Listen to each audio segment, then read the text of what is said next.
नमस्कार, मी सुनीताज किचनमध्ये आपल्या सर्वांचं स्वागत। आज आपण बनवणार आहोत प्रसादाचा शिरा। हा शिरा एकदम फडफडीत असा बनतो आणि तुम्ही नक्की घरी ट्राय करून बघा, कारण हा शिरा प्रसादासाठी एकदम योग्य प्रमाणात जर आपण सगळं सामान वापरलं तर एकदम फडफडीत असा होतो।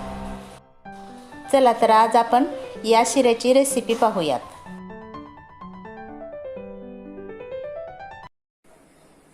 आपण रवा भाजून घेणार आहोत। आधी एक बाउल भरून रवा घेतलाय मी। त्याच्यामध्ये आपण साजूक तूप घालणार आहोत।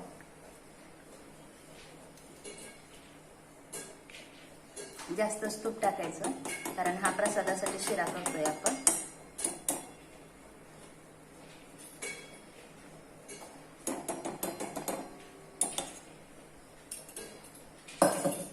त्याला छान भाजून घेऊया।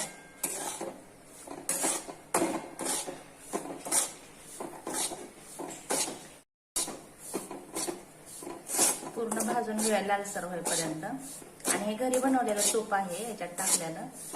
माझ्या चॅनलवरती त्याची लिंक आहे तुपाची, ती पण तुम्ही बघा कशा प्रकारे बनवलंय ते। पूर्ण लालसर असा भाजून घेऊया। एकदम फुगतोय रवा हा।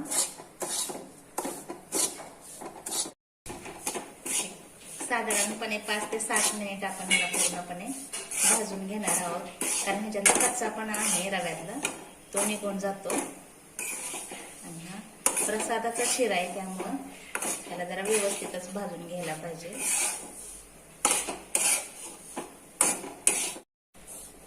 तुम्ही बघू शकता छान भाजलेला आहे रवा आपला। त्याच्यामध्येच आपण काय करणार आहे तर ड्रायफ्रूट टाकणार आहोत।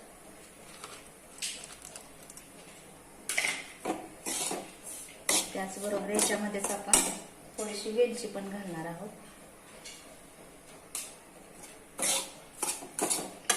आणि याच्यामध्ये आपण दूध घालणार आहोत। ते पण मी गरम करून घेतले दूध, तुम्ही गरम करून घ्या।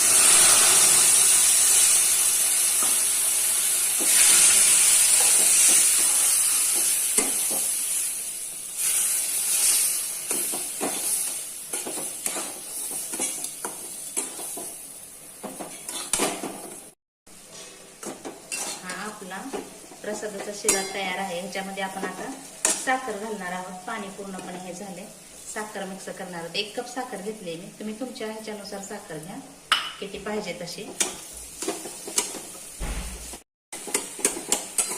याच्यामध्ये तुम्ही केळी पण घालू शकता, केळीचे काप करून। पण ती केळी कशी पाहिजे, वरून जरा काळी काळी झालेली असते ना, म्हणजे पूर्ण पिकलेली असते, त्याचे छोटे छोटे काप करून ह्याच्यामध्ये घालू शकता। ते पण छान वाटतं आणि खायला पण छान लागतो प्रसादाचा शिरा हा। आपला शिरा तयार होत आलाय, साखर पूर्णपणे मिक्स होत आली ह्याच्यामध्ये।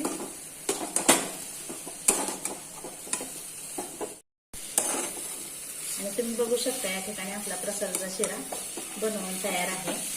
एकदम सुंदर झालाय आणि एकदम सुटसुटीत असं झालेलं आहे। तुम्ही बघू शकता। आपण हे काढून घेऊयात।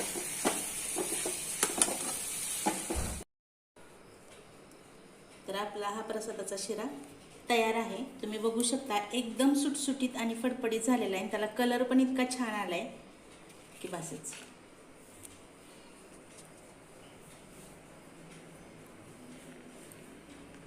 आणि तुम्हाला जर माझा हा व्हिडिओ आवडला असेल तर माझ्या चॅनलला सबस्क्राईब करा, लाईक करा आणि कमेंट बॉक्समध्ये कमेंट्स करा।